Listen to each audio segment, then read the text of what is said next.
Usemzimkhulu we-SABC e-Auckland Park uyaphuphuma umgodla ngendaba. Nanzi ezithutshileko. The parents are fighting about the school. As it has been spoken, it's been 3 years now since we've been fighting for a new school. Kuphehuke irawurawe eNigeria, ababelethi babanga indaba yokuthi isikolo sidala. Umnyango wezefundo batsho solo abalindisako ukuthi uzokwakha esinye. Any genuine national dialogue must put the youth at the center and must produce a clear outcome-based goal that prioritizes the economy, jobs, and the creation of education. Iphiko labatsha be-ANC lihlabe umhlangano wokuthoma wokucocisana ngesitshaba lathi bekumbuthano nje wokusela itiye ngegama le-ANC. This change will not disrupt the payment of social grants to beneficiaries who bank with Postbank in particular. Isasayithi abantu abahola isibonelelo sikahulumende bangaphazami imali yabo bazoyifumana iphelelo yonke ngaphandle komchapho.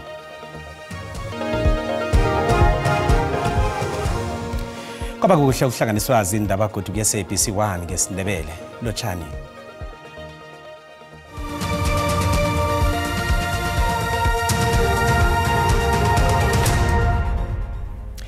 Iphiko labatsha kwe-ANC lihlabe inkulumiswano yezitshaba ebeyibanjwe phambilini inyanga le njengombuthano wabangani wokusela itiye ngomnqopho wokukhwelela phehlezela phezulu kwe-ANC. Ngiyathwelela ukuhlatshwa kwenkulumiswano yesitshaba yokuthoma njengoma iphiko lelutsha le-ANC lihlathulule njengokudlala ngesikhathi. Amabhubezi amancane la afuna inkulumiswano yesitshaba ibekele phambili isakheko sobunikazi bomnotho eSouth Africa nembuzo malungana nenarha. Umengameli wephiko lelutsha le-ANC uColin Malachi nonobhala zombelele umuntu oqolo ngudle bathi nangenkulumiswano nesitshaba le ingadenjwa yomnotho yeke sekufana namakwakwani. The battle now for the South African soil is about transforming this economy to work for our people.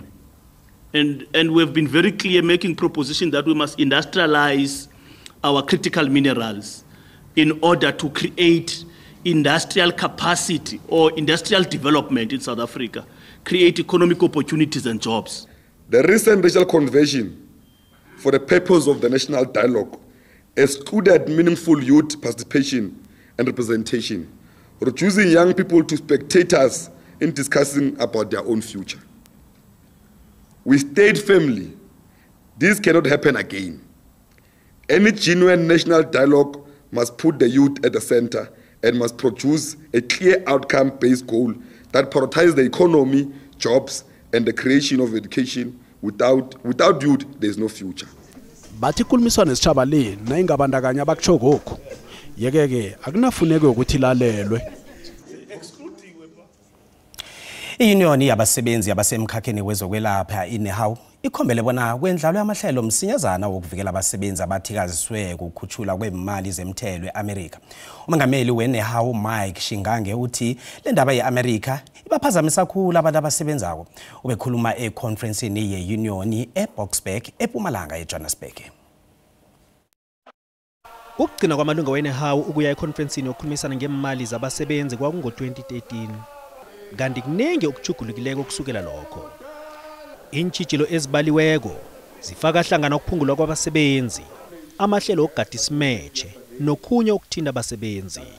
The way the world of change is changing, the way the economy is restructuring across, the way there's a lot of informalization, and the way there's a lot of attempt to amend the labor relations dispensations to strip off the protections of the workers. It needs the unions in our daytime to adapt and make sure that they adapt to the new changes and also they defend their members. So that's why we are here. Ushingange uthi okhunye ukuba sitshijilo kubasebenzi indaba yokukhutshulwa kwemali zemithelo eAmerica. We are meeting the context where the tariffs and the trade wars of big capital is affecting the workers, the economic situations of every country, and jobs get lost. iNEHAWU ithi okhunye okuthwenya kakhulu kungasathembeki okukhona phakathi kwabasebenzi nama-union. And I know as at the end of this month VET is going to lose about 66 workers who were employed by one of that institution here in Gauteng. I know in Hoedspruit there are some learning centers that were also funded that were going to lose workers. These were our members, are not just workers, but beyond being our members, they are family men and women. They are breadwinners. As of next month, they are going to join the queues of unemployment. INEHAWU isafuna nokuphakamisa indaba yokuthi abasebenzi babumbane.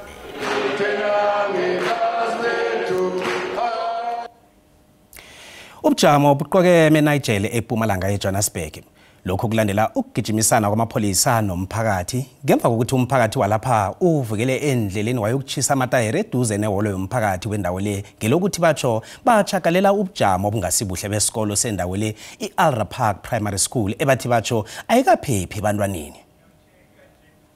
Besizwe elirhabako namapholisa wedorobha leKuruleni basendaweni yesehlakalo lapha bajeje khona ubujamo ngelihlo libukhali.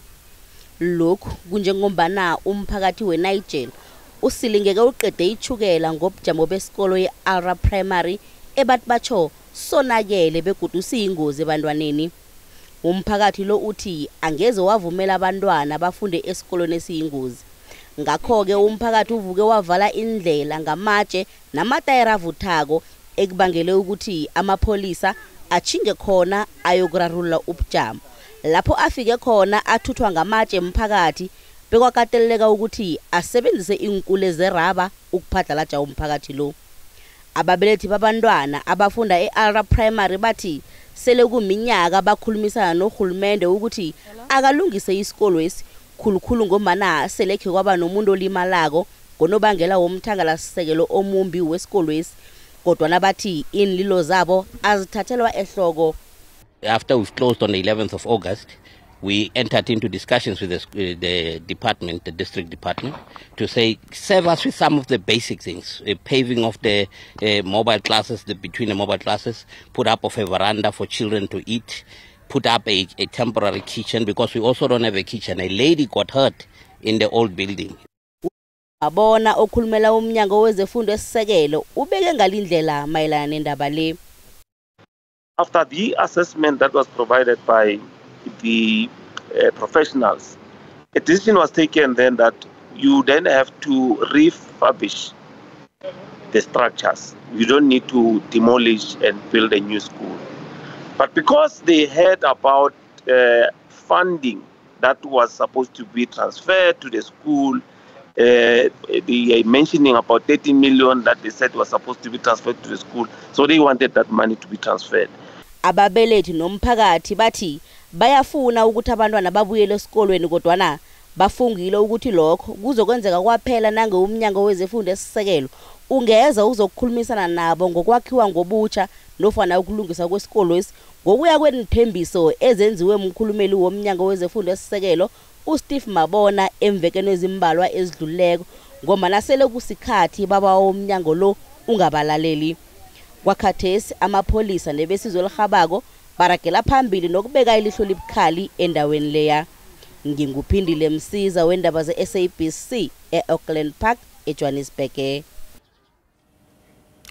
Kudunyuzwe kwabulawa abatshayeli ababili benkolo ezincane badunyuzwa abatshayeli bamateksi amakhulu kwaDabeka eduze nePine Town eTshingalanga eThekwini. Umkhandlo ojamele inkolo ezincane kwaZulu-Natal uthi nomunye umtshayeli udutshiliwe khonapho babawa amapholisa asize msinyana. Umtshayeli uhlathulula ukuthi kwenzekeni. Nathi kuyisekuseni sifika nje kuyimasithi soqala mhlawumbe ukusebenza. So kutheni sifika nje salungiselela ukwashiya imoto nani kwabe seqhamuka bona obaba laba ama-taxi owner ala eClermont. Kutheni ke basitshela ukuthi sigudluza imoto and abasicelanga kahle bavele bafika nje sebeshaya sebedubula yabo mina ngicine sengilimazeka ke mina sebengisongela bethi wena uzofa sokudubula wena yabo. Manje eyakhe imoto yona ayidubulekanga ikuphi? Ayami ayibanga nankinga naya lapha. Imina nje abangilimazile. benze njani bakhiphe emotweni phakathi noma ubungaphandle imanga ngithi ngizovula isicapha kanti khona ongaphesheya ngibonanga ukuthi khona ongaphesheya lokhu yena ungilandile wangifanga ngisemgaqweni bangihlanganyela. Ungqongqoshe wezokuthuthukiswa komphakathi uNokuzola Dolashe uqinisekise labo abafumana isibonelelo sikahulumende ukuthi bazoyifumana imali yabo nanyana kuphele isivumelwano sokusebenzisana phakathi kweSASSA nePost Bank. Ikomiti ejeje indaba zokuthuthukiswa komphakathi eParliamente inikelwe isaziso esivela ibulungelweni elikhulu lezemali iReserve Bank malungana nokuphela kwesivumelwano ekupheleni kwenyanga uKhukhulamungu. uDolashe uthi bonke laba abafumana isibonelelo sikahulumende abasebenzisa iPost Bank bazoyifumana imali ema-accountini abo. This change will not disrupt the payment of social grants to beneficiaries who bank with Post Bank in particular. The termination of the MSA is a contractual matter to terminate an agreement that no longer serves the purpose of which it was intended. I must emphasize here that Post Bank remains a fully licensed and operational financial institution, and beneficiaries will continue to receive their grants in their Post Bank accounts. What we need to do is to allay the fears to the beneficiaries or to the applicants that there's something extraordinary about the process. There's absolutely nothing extraordinary. The intention here is just to make sure that when the person comes to present themselves at the SASSA office to make an application, we just want to be 100% sure that the person who's making an application is the right person. Uyakugwetshwa ekuthomeni kwenyanga ezayo kumuntu omduna weminyaka ema-27 ubudala obekwe icala lokukata isilukazi seminyaka elikhulu nomnyaka munye Cyprus kwadlawulale eLimpopo. uSifiso Mahlangu wangenela isilukazi silele wasikata ngomnyaka opheleleko. Cala belisekhotho eGroblersdal namhlanje. Isilukazi isi satholakala sesinobulwele bokulibala. Umndeni kagogo uthi ubulwele lobu bumthome ngemva kwesehlakalo lesi. uSifiso Mahlangu loyo wabotshwa ngemva kokuthi umakhelwana eze ugogo ahwelela ngendlini. Icala selisesigabeni sigaphambi kokuthi agwetshwe nokuthi kuvezwe istatement sokuthi waphatha kanjani ugogo ngemva kwesehlakalo.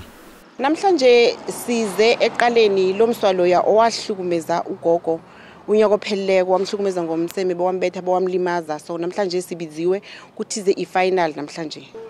Umndeni uthi ugogo solo kamhloko akasemnandi. Ugogo bekarehe mara emva kwesehlakalo lesi esamehlakalelako awa ingcondo yakhe vele ayisabereki sekanesifo lesidementia akasese right ugogo. Kubhlungu khulu nanje kusasebhlungu kodwa sithembele kuzimo mara namhlanje siyathemba ukuthi bazokuthatha isinqumo esifaneleko umsana lo akufanele athole isigwebo esimfaneleko. Isigwebo kuqala ukuthi sikhutshwe ngenyanga ezako uKhukhulamungu ekhotho eGroblersdal. Nasibuya entolo. Masifika emochara sathi sicela ukubona umntwana bamvule ubuso ngathi mina kusindu wami. Uyalila unina lomntwana othi batsho bamnikele umntwana okungasuye wakhe esibhedlela sakwaMhlanga uthi wakhe bekaphila kodwa nabamnikela othulileko.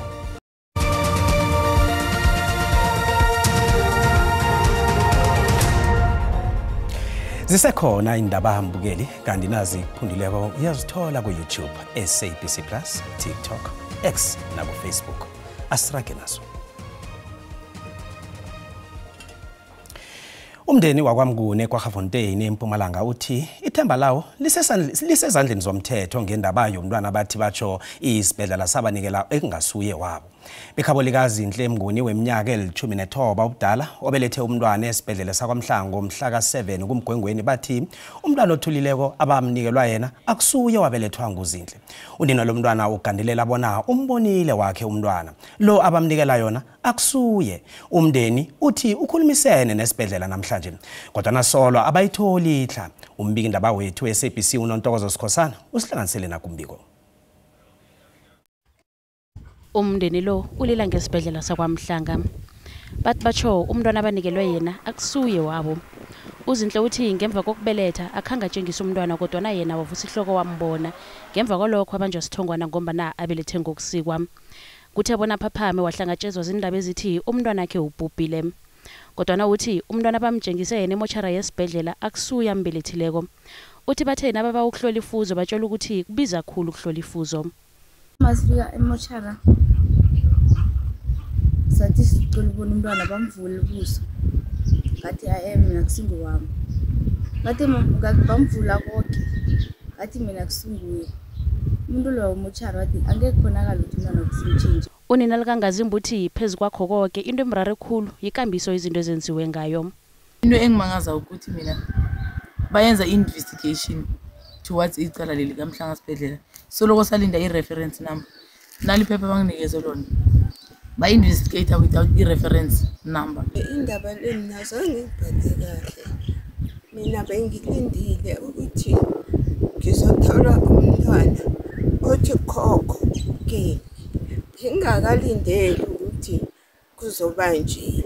Umnyango wezempilo eMpumalanga uthi usayiphenya indaba le kanti kwenziwe namahlelo okukhulumisana nomndeni.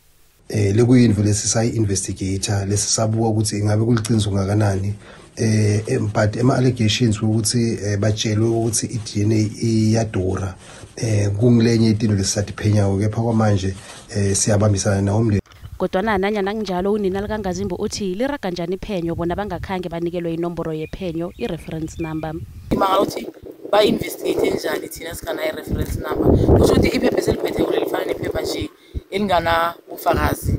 Kanti nanyana sele bamngcwabile umntwana umndeni uthi ubaba abanye aboma babelethe ngelanga kubelethe ngaluzinhle ukuthi beze ngaphambili basize ngokuhlola ifuzo. Ngingunontokozo Sikhosana wendaba ze-SABC ngikubekela ngise-Auckland Park eJohannesburg. Kezemali ranta lehlile nalinganiswa nezinye imali ezikulu.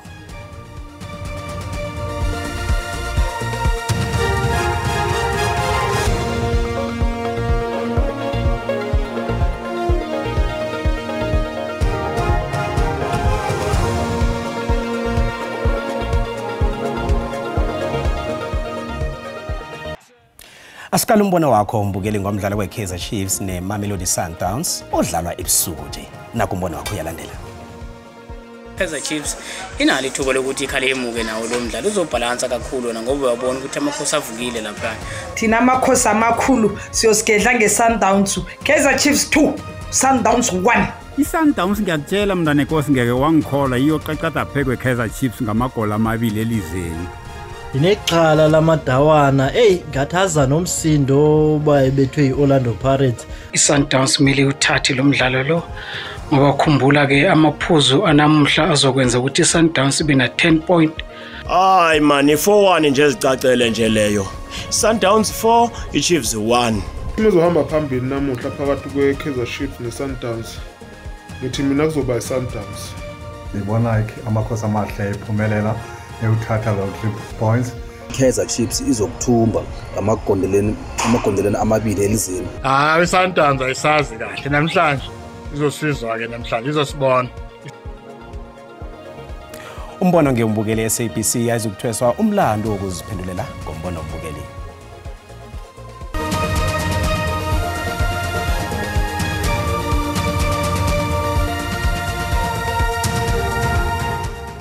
Lochane ekhaya sicalele ukuthi bunjani ubujamo bezulu ligubze sengamafu ngapha ngeJingalanga Kapa kanti ke akhona amathuba wezulu endaweni esehlagwini neNorthern Cape nge60% na ungenelela esifundeni ayancipha athi 30% kanti ligubze sengamafu ngilezi indawo ozicalileko. Kusasa ke sibona lapha ke amathuba wezulu nge60% abuyela lapha ehlagwini esifunda sangaleke ngeEastern Cape ikungule enengihle abantu bacheje bayelele ekseni nabachayelako kanti ke amathuba wezulu eUppington asese yi60%. Asicalele ukuthi ngisiphi ke isiyeleliso esisitholileko kwa South African Weather Services bathi imjijo iduma kumbi ngalelenga kubo Uppington ngobusuku nakusasa ke pheze kusesenjalo kanti ke kungakhonakala ukuthi kube nemlilo yamahlathi. Siyacalela ukuthi anjani amazinga okuchisa sokuthoma ngapha ngesifundeni sangeGauteng. Sibona ke isifunda siyafuthumala ngokukhamba kwesikhathi ngalenge endaweni zabo Pitori nge29 iJohannesburg nge26 ekseni ke kumakhazana kancancazana nokho iLimpopo nayo ke ipholile ekseni ngokukhamba kwesikhathi siyachisa isifundeni sangaleke ngeLimpopo imugubhane ifuthumele nge28 socala lapha ke ukuthi kunjani esifundeni seMpumalanga kuchisa Mbombela ezinye indawo zifuthumele lapha esikhukhuza nakhona ke kuyachisa boMiddelburg Malahleni Mhlanga nge27 socala kwaZulu Natal iyachisa lapha ePietermaritzburg ezinye indawo zipholile njengalapha ke endaweni yangale ngeEastern Cape nakhona ke kuthoma kumakhazana kodwa ukukhamba kwesikhathi ezinye indawo zifuthumele ezinye ziyachisa lapho khunye kupholile eWestern Cape sibona ke lapha eCape Town kumakhaza kuhle isifunda ngaleke ngeTshingalanga simakhaza kodwa na ungenelela phakathi endaweni ezinye kufuthumele socala lapha eNorthern Cape bonakala ipholile noma ke ekseni Sutherland imakhaza nge9 kodwa ngokuhamba kwesikhathi isifunda sithi ukuphola siye ngokufuthumala eKimberley nge27 lapha ke Freystata sibonakala nakhona sifuthumela ngemva kwamadina kanti ke kusekuseni lapho ke ngaphole khona eNorthern ngithi lapha eNorthwest sibonakala naso siyafuthumala ekseni kupholile sibonane kodwa ngesikhathi esilandelako dido